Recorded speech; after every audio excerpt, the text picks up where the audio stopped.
out of set, the director has to prep, Mm-hmm. and I was like prepping everything, making sure everything was all right, and I didn't get enough time. Like it was like 2 in the morning, or like 2 or 3, and I had to and they plugged in the thing, and it wasn't ready yet, and I just knew like I just had to leave it, and I felt so bad that I made the producer go get it. Yeah.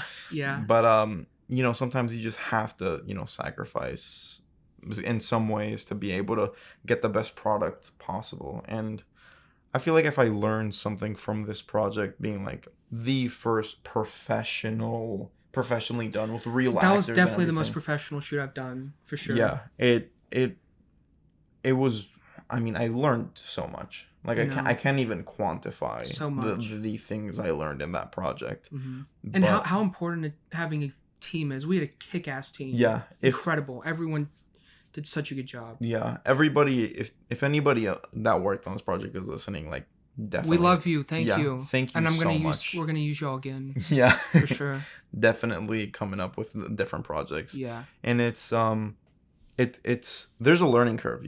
There's especially being in film school, it's so different, and a lot of film schools don't prioritize being on camera or on set and doing things, mm-hmm. And I mean, I'm so grateful that our department and where we are actually does those things and enforces you to be on set and to learn all these things and to learn the etiquette of that comes down to being on set and to mm-hmm. execute it yourself, which is phenomenal. And I feel like, it's learning the book is half the battle, and then learning that practical aspects of this is what a director does on set, not on paper, but on set. And this is how you have to act. And this is how the DP acts. And this is how the sound mixer acts. And this is how they come together is so important. Mm-hmm. It was, I'm just so that was just such a good experience. I just had such a good time shooting, and God, I learned so much. I can't stress that enough. And, the only thing, I mean, this is my first. This was your first short, first real short too. I mean, How long have you been making films? I know this, but I don't. You've told me before. Yeah, I made one completely by myself, except with the people that were actually on camera, and I just told them exactly what to do and what to say. The summer before senior year. And then the one we shot together, the 1-2-3, the 1-2-3 project, God, SIMS'S hard, that one was tricky.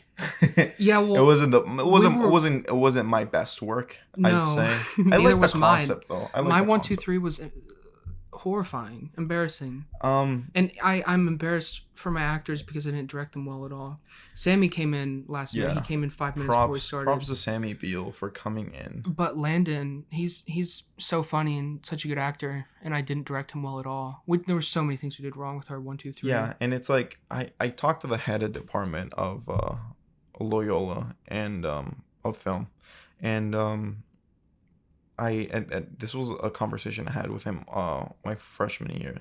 Was I told him I don't know how to actually shoot a film. It's I don't know why you're making us do this for our final. It's very hard and very complex, and it's I really don't feel like a semester is enough to get it right. And then he just said you never have enough time. You never have enough time. Mm-hmm. And then he said I was that doesn't matter. It doesn't matter if it's good or not. It doesn't matter if the story's immaculate or not.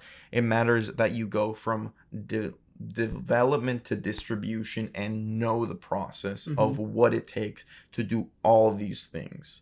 And even if it's a surface level, you have to go from point A to point B. And we were kind of talking about this a little bit before the podcast, but it's the process of making it and also learning to make the process from extremely technical and then putting the creative aspects into that, and mm-hmm. to separating the technical aspect is down and it isn't a problem, and then you only do and only focus on the creativity of the project. Yeah It's that Reddit post we were talking about earlier. Yeah.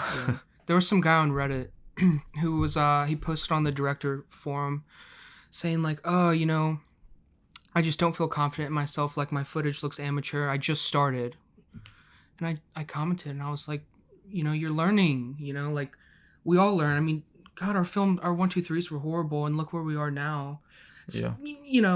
Not like we're making like Citizen Kane or anything like, Yeah, but they're so much better. I mean, yeah, it's like in the lapse of what was that, 7 or 10 months, we ended up improving at an exponential rate. mm-hmm. We were able to like go from like, how the fuck do we light this scene, Yeah. to hey, like let's position like the lights like this, and that will give this sort of connotation and emotion that will eventually like transpire the actor's appearance on scene. And that is, I feel like, what separates someone who's an amateur being like, this shot looks pretty, Mm-hmm. to I need my shot to look like this so I can do X. Yeah, exactly.